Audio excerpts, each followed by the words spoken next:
Hi, this is Carrie. I'm going to do a screen tutorial helping you think a little bit about the pre-assessment report.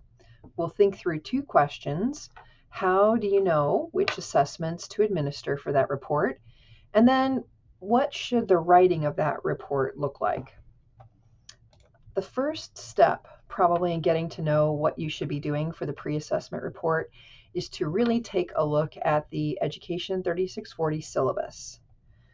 The purpose of this pre-assessment report is for you to be able to get to know your student and identify what they know and things that they need to learn so that when you start doing your lesson plans, your lessons will be tuned to what they need to learn. You have at least six assessments that you need to collect. Often people need to collect more than six. The idea is you want to collect six assessments that tell you enough about what the student knows and needs to learn that you have plenty of things to teach them. So sometimes you might give an assessment and then realize that the student knew all of those targets. And so that it's fine, you gave the assessment, but we want to find six assessments that really inform your teaching. Two are required, and I'll show you which those are. And then four you select based on what you see your student needs. In order to do this work, you want to identify the student that you'll be working with this term. The student that you write the pre-assessment report is also the student you do your lesson plans with. And then you'll do a post-assessment report as well to see what they learned from instruction with you. You want to pick a child who's reading below level L. You want to have somebody who has good attendance so that you will be able to execute your project across the term. I would really work with your cooperating teacher to find out who that student is.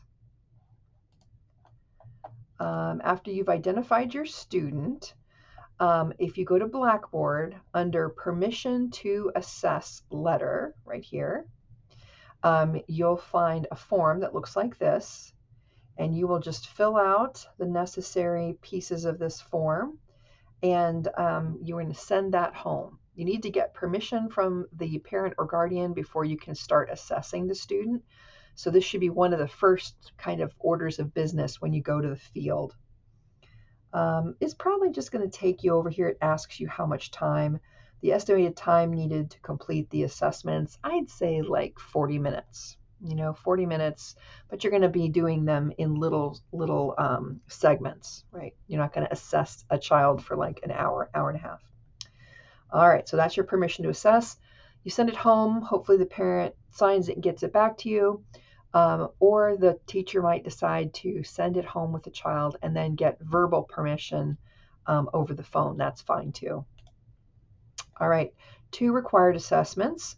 One is the Pinnell and Fountas Benchmark Literacy Assessment, or an approved leveled text.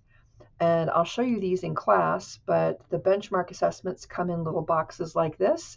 Each benchmark assessment gives you a book and then a running record form. You're going to take the running record on top of the text like this. It has a quick way for then you to analyze the accuracy, self-correction rate, fluency. There's also questions related to comprehension. So this will be the form we use for recording the student's highest instructional level text. So the highest text they can read at least 90% accuracy. Now that means the first time a student scores 90% accuracy on a test. So you might give them the level C book and they get 90% accuracy. That doesn't mean that's the highest level of text they can read at 90% accuracy.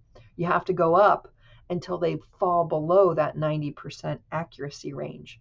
So that person who scored a 90% on a level C text, when you give them the next harder text up, a level D, they might also get 90%. You give them a level E, then they might fall below 90%. And then well, that level D was the highest text they could read at 90% or instructionally.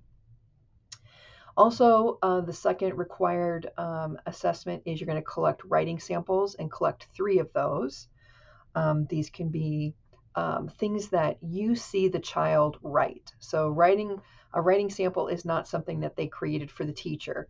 It's something you can actually see the child writing because you're going to take notes on the process of them writing, and that's an important part of this work. So these are the 2 things, benchmark book and 3 samples of writing that you have to collect. Everybody collects those things. So let's think a little bit about how you analyze writing samples. Here's an example of a writing sample. I saw the student create this writing sample, and so here, as they're writing, you have to make sure you take notes. So here's my notes, and they're dated. I say the student used 2-finger space between most words. They actually put their fingers on the page between these words. And then the student copied Saturday and weekend from the board. These 2 words were actually on the board, and the student just copied those down. Student used word wall to write the word went, so they looked on the word wall. And then student repeated the word beach slowly while writing each word. So they said each, and then they wrote the parts of that word. Some words were written quickly, so the words to, the, I, on, and my were written pretty quickly, and letter formation was conventional and fluent. So when the child was writing these letters, they weren't really thinking about how to form them, and that could be very different for a different kind of writer. Now, what I'm suggesting to you, the reason you can't just use writing samples that the teacher may have collected or that were constructed at points where you were not in the classroom is it's these observations that are key. So when you do a writing sample, make sure you're writing notes. The idea that we actually saw the student using 2-finger space, that these 2 words were copied from the board, that these small high-frequency words like to, the, I, on, and my were done fluently without the student saying the word slowly is important because that's going to help us with our analysis. So when you're doing a writing sample, this is how you're going to do it. You actually collect it in front of you and then take notes on what the child does and says. And then here are things that you can consider. You're going to look for evidence of phonological awareness. Was the child able to, some writers will actually say sounds slowly and cut them apart in their invented spelling. You're also going to look for high frequency, irregular, and regular words. Are there some words that the child could write quickly? I see examples right here. There are 4 or 5 words that the child could write pretty regularly, and these are high frequency. What about concepts about print? Oftentimes we see what kids know about concepts about print from what they produce in their writing. So here I see that the child can move from left to right. They definitely have return sweep. They understand this bit of punctuation, and they're using nice space between words. So all of these are apparent in the writing sample. Evidence of phonics features, I could look through the words that they've written, and I could see that they know an awful lot about consonants and short vowels from like the word had, consonant, short vowel, consonant. I can also see that when they come to a word like went, W-E-N-T, they weren't actually sound analyzing that they wrote that from their word wall. So I can't really show that as evidence of knowing a short vowel. Interestingly, when they wrote the word beach, I have here that the student repeated the word slowly while writing each sound, each. And so I can see that the child knows this digraph. They understand this long vowel team. And so these are all pieces of data that I could list out about what the child knows about phonics. Letter formation, it said right here, letter formation was conventional and fluent. So I don't see the child reversing any letters here or using any letters in a way that doesn't make sense. So I think this child has got some conventional and fluent letter formation. So you can see a lot from a child's writing sample. Even this idea of phonological awareness, when they were writing the word beach, my notes here say that they repeated the word slowly while writing each letter. So if they're saying each, that's a really good example of a child who is isolating phonemes. So that's one writing sample. Let me give you a little bit more emergent writing sample. Again, it's really important to have this teacher note. The teacher wrote the conventional text to label pictures that Ben identified. So the teacher is writing all of these conventional words here and the title. Ben did not write his name, so he didn't write this or this title. That was written by the teacher. Ben added letter strings at the end of the document. So he put all these letter-like strings at the end of the document and then said, these are the words. So he called these the words. So when we look at this, we can think about, well, phonological awareness. We don't have any evidence in this writing sample or the note that this child was isolating those sounds. I don't see any high frequency words written here yet, so that's making me think that possibly he doesn't know any high frequency words yet. I do see that he is saying these are words. So this looks to me like a collection of letters, but he knows there is a word called word. That's interesting to me.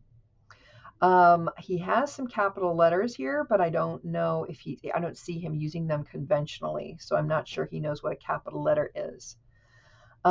Punctuation, I don't see any punctuation marks, and I really don't see that these are invented spellings where he is trying to take the sounds of a word like cat and write them down in order. Letter formation skills, the teacher didn't really write anything about, how fluently these were formed. I think what I can say is that this student can form letters like O, H, A, S. He's got a backwards C and a backwards E. So there are some letter-like forms he can make. Now, sometimes when you have a writing sample, it really helps you think about things you would like to know. And this will help you determine which assessments you choose for the 4 that you can self-select. So I would definitely give this student a concepts about print test, because I don't really know if I see evidence of left to right directionality, but I will definitely see that on that concepts about print test. I also think it would make sense to give him the letter ID test because he's writing some letters. I wonder if he can name the letters that he's written, or if possibly he knows the sounds of the letters that he's written here. And possibly it'd be interesting to give the student a phonics assessment.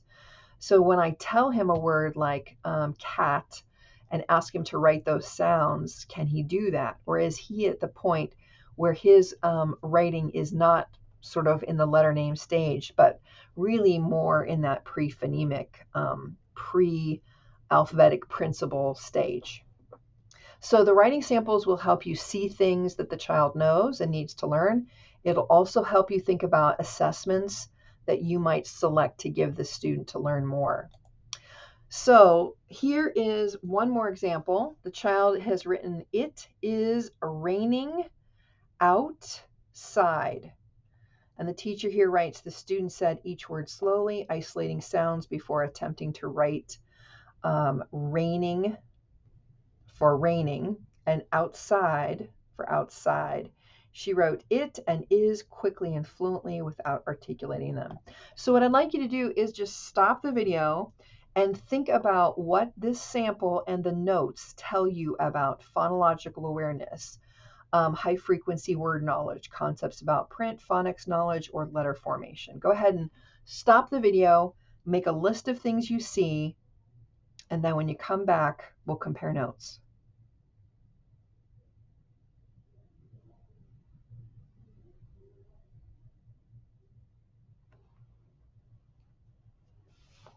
Okay, if I were analyzing this, here's what I would say. I think I have initial information that this child might be able to do isolating phonemes because he's saying the word slowly and sounding out each sound before attempting to write raining. That's cutting a lot of sounds apart. That would lead me to say maybe I should give the phonological awareness skills screening test to see what other phonological tasks he's mastered.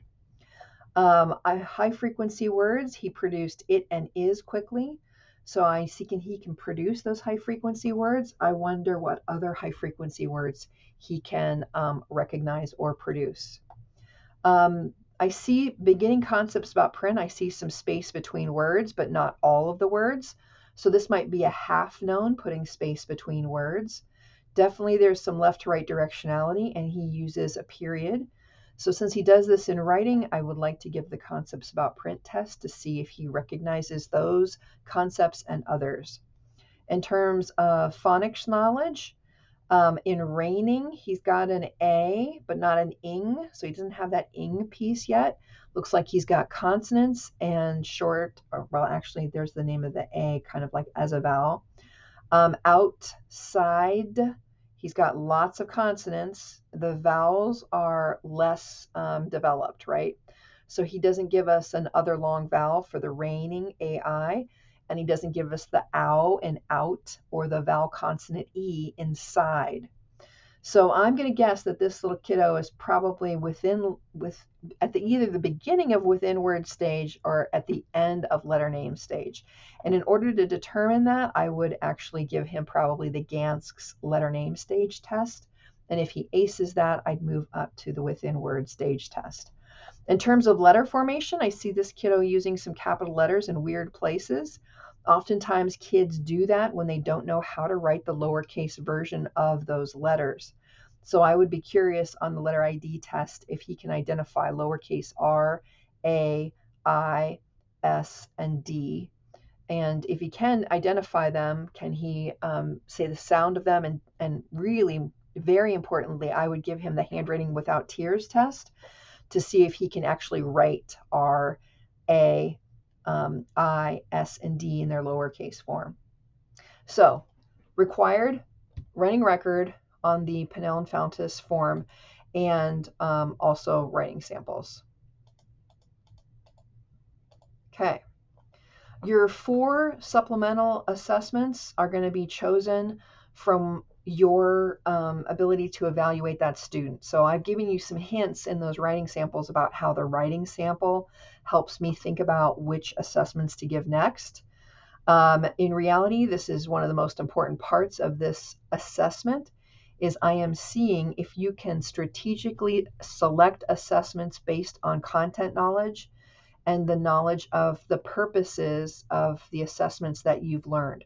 We've spent the first 4 weeks of the course reviewing foundational concepts and learning assessments that will help us see what kids know about each one of those concepts. So now, how do you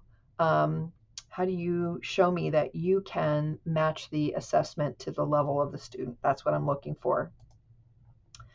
There are possible areas to assess. So you could look at child's phonological knowledge. Do they know how to name, sound, and form the letters of the alphabet? You have concepts about print assessments, phonological assessments, phonics assessments, high-frequency word knowledge, reading strategies used and needed. This is going to be the running records. And then comprehension, fluency, and vocabulary are all part of the Fountas and Pinnell level literacy assessment that you'll be looking at. So on Blackboard, you have multiple assessments of all of these kinds of tests that you can choose from. We'll be reviewing how to give the running records as they're organized on the Fountas and Pinnell kit. And then here's just a picture to show you how you can analyze comprehension skills and fluency given that assessment. Okay, so be sure to look at the assessments that are in the concept reviews for each of the concepts we've discussed in the last couple of weeks. Here's an example from the concepts about print, variety of assessments there. Here's from alphabetic principle.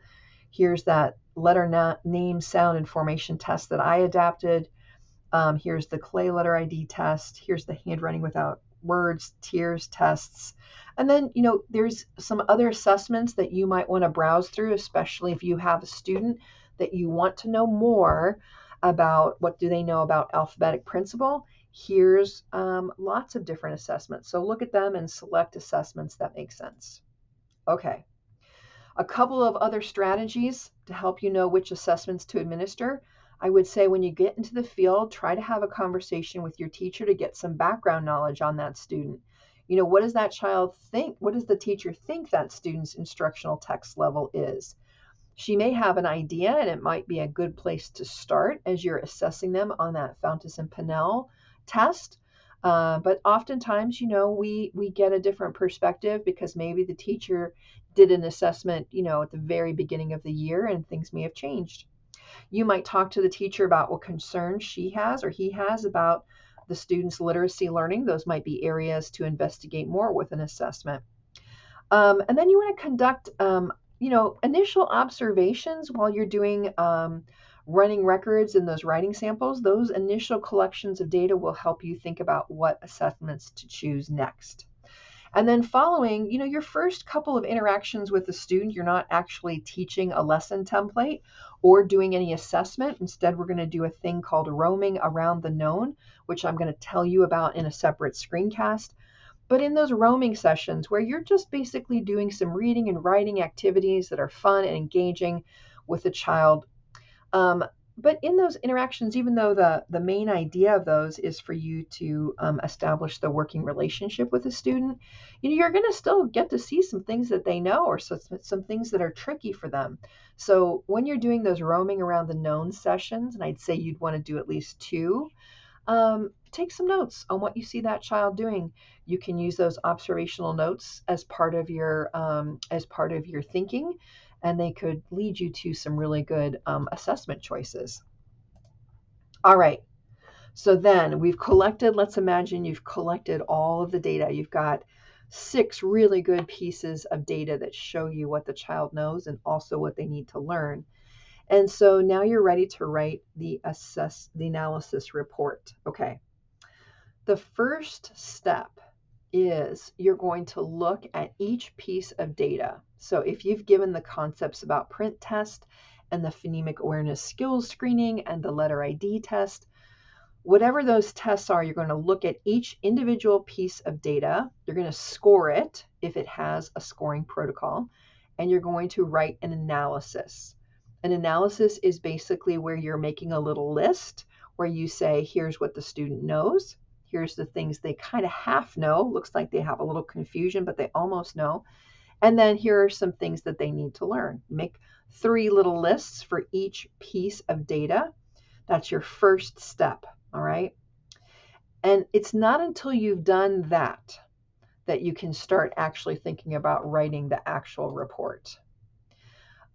When you do your data analysis, you want to be specific. You don't want to say, John is good at concepts about print. That's way too general, right? You want to say something specific, like John knows how to handle a book. On the CAP, he got 4 out of 5 on book handling. Directionality is half known as John knows left to right directionality across a line of text, and that we start reading on the left page before moving to the right page, but he does not yet know to use return sweep independently. So that's a good example of something that's half known. He kind of half knows how directionality works with English text. While John did not notice any of the visual scanning and analysis targets on concepts about print, I would start by teaching easier, needed concepts. Concept about print assessment indicates that John needs to learn the following easier targets summarized in the table below. And then here's a little table. And my table says, okay, this is concepts about print pre-test. Here's the date. Here's the things he needs to learn. And I've just listed them out. Punctuation. Here's specifically what punctuation. The terms capital letter and letter. One-to-one match while reading. Return sweep. And then I made a column here for my post-test. So after I'm done teaching 10 lessons, I'm going to go back in and do this assessment and figure out, well, what else does he need? What did he learn as a function of doing those 10 lessons with me? So when you're writing your assessment report, you're going to be writing really concise paragraphs. This is not going to be a long document. The whole thing written could definitely be less than 4 pages, right? And you're going to use a combination of narrative, your words, as well as putting things in tables so we can find them pretty quickly. So let me give you a little outline, okay? So to start your paper, you're going to have probably 1 paragraph, maybe it's just 2 sentences, where you give some general information about the student. Give us their name, their age, their grade level, if they're an English language learner or if they're on an IEP, you could talk something about that. But just general information, 2 or 3 sentences. Then you're going to have a section which is the body of this pre-assessment report. And it's just going to be where you talk about the things that the student knows and needs to learn based on the assessments that you gave. I'm going to encourage you to use tables and charts or any other kind of narrative explanation to be very clear and concise. So don't worry that you're not writing a 20-page paper. I want you to think a lot and write a little. After your analysis paragraphs, you're going to have just an ending paragraph about what you think you need to focus on most importantly for this student.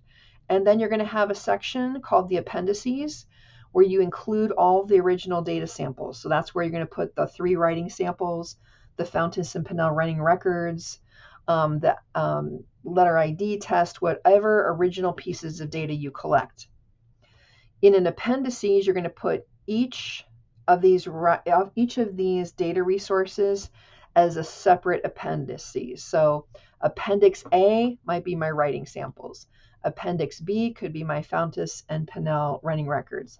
Appendix C could be my letter ID test, on and on and on. And remember, in these appendices, you should be giving me the original data source scored, and that original data source should have somewhere on it, you could type it up or you could just write it on the document, a list of the things on that data source you see the student knows, half knows, and needs to learn. So this is a very short, very focused paper. So let me give you an example of what this could look like. So here's my beginning of my paper. John is an emergent English language learner. I know that from teacher interview, in the 2nd grade. This is John's 2nd year in formal schooling. That's my intro paragraph. Now here's my first analysis paragraph. John's highest text reading level was C on the Fountas and Pinnell. John consistently pointed 1-to-1 on texts. He was unable to do return sweep on the level D text. This resulted in him skipping sections of the text, resulting in a 75% accuracy rate on a level D.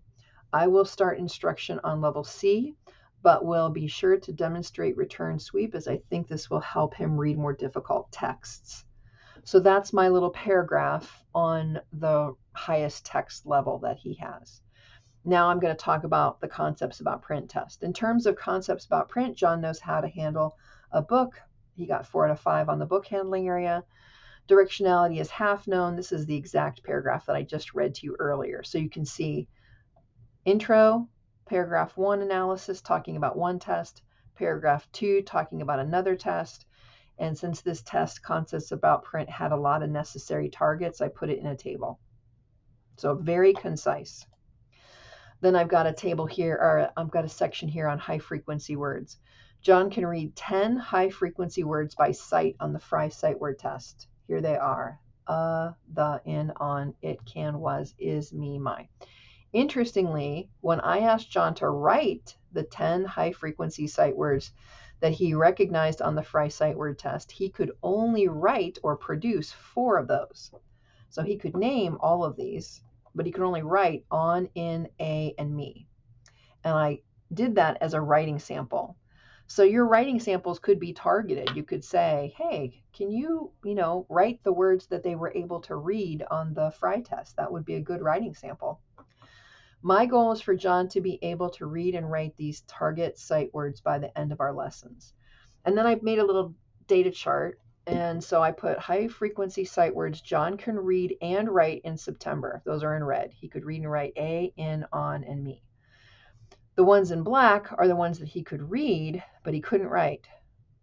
So what I'm going to look for is I'm hoping that I can get him to be able to read and write all of these words by the time I'm done with 10 lessons. So again, very succinct writing. Now remember, your appendices need to have the original forms or original writing samples. And in addition to scoring them, if you can't score a writing sample, but on concepts about print, we can put a score on there. But remember, you have to have the original forms in a labeled appendices. So all of my concepts about print forms are in Appendix A here. And then here's my written analysis. So it's okay with me if your written analysis is done in, handwriting. It doesn't necessarily have to be typed in this appendices section. You can type it if you want to, but I should be able to read it, and it should be very clear and specific, talking about things the student knows how to do, things they have to know, and things that they need to learn. So this is an example of what an appendices could look like. Appendix A. And I would have multiple appendix, one for each of the data resources I had for my paper. So this is really important. Make sure you turn in all of the original data, scored and analyzed. If you don't analyze the individual pieces of data, you won't know what to write in the paper. And if you do the analysis of the data sources first, it's very much easier to write the very concise paragraphs that are the analysis. So if you'd like to see what this looks like, if you look on our Blackboard site under Pre-Assessment Report Hall of Fame, there's an example from Lindsay Bloom in 2020. And I think the criteria at that point was maybe a little bit different in terms of the number of assessments, but Lindsay's got a really well organized paper with good appendices, and you can see how she's using tables to say some instructional targets very concisely. So that might be something to check out. The other thing is you will see in this module a document called the Pre-Assessment Report rubric. So this document is worth 50 points to you, and I have made a rubric. The 4 things that I'm looking for is test selection and or adaptation.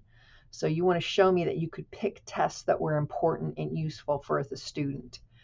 I'm also looking for assessment scoring and analysis accuracy. So you can't have an accurate report if you haven't scored and analyzed the data appropriately. So this little domain, this first domain, is worth 10 points. This one's worth 20 points. I'm looking at each data piece that you submit. And then writing the report is going to be another 10 points across here. And then using charts, tables, summarizing learning targets appropriately and efficiently, that's just kind of a reflection on your writing here, is worth 10 points. So the way you could use this is read the domain that kind of describes your target. If you're happy, you're going for a BC, then this is the work you need to show me. If you're going for A quality work, then these are the things you need to show me in your submission. The way I would use this is, as you have used rubrics in other classes of mine, I would say first write your report and then assess yourself using this document. And if you say to yourself, oh, I actually haven't clearly labeled my appendices, well, then you're not going to be writing an A quality paper, because you need to have clearly labeled appendices for that criterion to be fulfilled. So at this point, since you haven't submitted the document, go back in and fix that and then resubmit. So take a look at the rubric so that you know what I'm looking for when I evaluate your work. I would also tell you to really pay careful attention to the time you have, okay? So take a look at the due date for the pre-assessment report, mark that on a calendar, count back how many weeks you have from today, and then you can kind of map out how many assessments you need to be administering so that you're on target to have all of your data collected and give yourself some time to analyze it and then write up that report. So keep an eye on your calendar. As with any assignments in this course, you can always email me 24 hours before the due date and propose an alternative due date if you need to do that. I would tell you, you cannot begin instruction until I've reviewed your pre-assessment report, so that I know you're ready to start teaching the student. So be careful about extending your pre-assessment report, because you don't want to end up running out of time for your 10 lessons. So keep an eye on that calendar. That is all I have for you for this particular screencast. I would say if you have further questions about the pre-assessment report or the process of writing that, I would encourage you to ask those questions in class, because sometimes multiple people have, similar questions, and we can address that with the class. Or if you have a question feels specific to your case and your work environment, you can always send me an email. All right, good luck with your pre-assessment reports.